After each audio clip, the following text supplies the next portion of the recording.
ఏ ఇబ్బందులు వచ్చినా, ఏ శోధనలు వచ్చినా, ఏ శోధనల చేత మేమేం చేస్తాం? నా భర్తను విడిచిపెట్టమని మాట్లాడతారు. ఎటువంటి శోధనల గుండా వెళ్ళిన నా భర్తను విడిచిపెట్టా అంటారు. కలిమి వచ్చినా, బాధ వచ్చినా, వేదన వచ్చినా, రోగముతో ఉన్నా నా భర్తను నేను మర్చిపోను, నా భర్తను నేను అదే ప్రేమతో ప్రేమిస్తానని వాగ్దానం చేస్తారు. అవి నిజంగా జీవితంలోకి వచ్చేసరికి ప్రేమలు మారిపోతాయి. అంటే అప్పుడు నువ్వు చేసింది ఏంటిది? కపటమైనటువంటి ప్రమాణం. నీకు తెలుసు, నువ్వు ప్రమాణం చేయకంటే ముందు బాధలు వస్తాయి, ఇబ్బందులు వస్తాయి, శోధనలు వస్తాయి, ఇరుకులు వస్తాయి అని నీకు తెలుసు. ప్రతి విధమైన ఇబ్బందిని కలిసి ఎదుర్కోవాలని నీకు తెలుసు. ప్రతి విధమైన వేదనను కలిసి ఎదుర్కోవాలని నీకు తెలుసు. కానీ అవి నిజ స్వరూపంలోకి వచ్చేసరికి నీ భర్త రోగంతో పడి ఉన్నాడు అనుకో, ఈయనను చేసుకున్నప్పటి నుంచి ఎప్పటికీ ఇదే రోగం. నీ భార్య రోగంతో పడినది అనుకో, చేసుకున్నప్పటి నుంచి ఎప్పటికీ ఇదే రోగం. మరి ఆ రోజు ఏమన్నావు? రోగములో కూడా నేనేం చేస్తా? నా భర్తను నేను హత్తుకుంటా.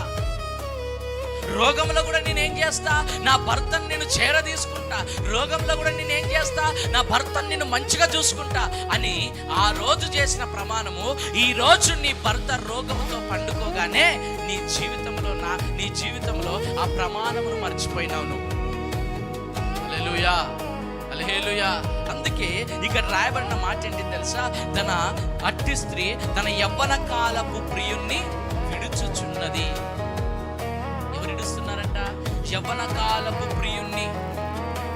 చాలా మంది వ్యభిచారం చేసే వాళ్ళు లేరా? భర్తకు తెలియకుండా భార్య వ్యభిచారం, భార్యకు తెలియకుండా భర్తకు వ్యభిచారం. ఆ రోజు సేవకుల ముందు, ఆ రోజు సంఘం ముందు, ఆ రోజు వేవేల దూతల ముందు, ఆ పరలోకపు సన్నిధి ముందు ఏం వాగ్దానం చేస్తారు తెలుసా?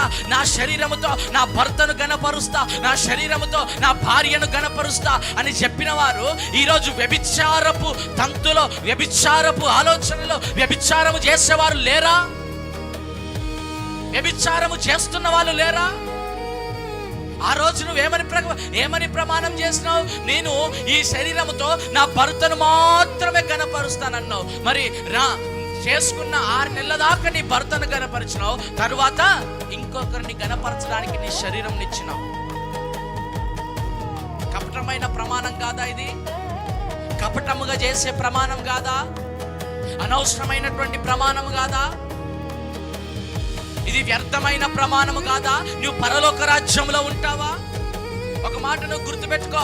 సేవకుల ముందు ప్రమాణం చేసినావు, దేవదూతల సాక్షిగా ప్రమాణం చేసినావు, వచ్చిన పెళ్లి పెద్దల సాక్షిగా ప్రమాణం చేసినావు, ఉన్నటువంటి పెళ్లిలో ఉన్నటువంటి మనుషుల ప్రమాణంగా పరలోకమందున్న దేవుని యొక్క సమూహము సాక్షిగా ప్రమాణం చేసి నువ్వు పరలోక రాజ్యంలో ఉంటావని ఎట్లా అనుకుంటావు?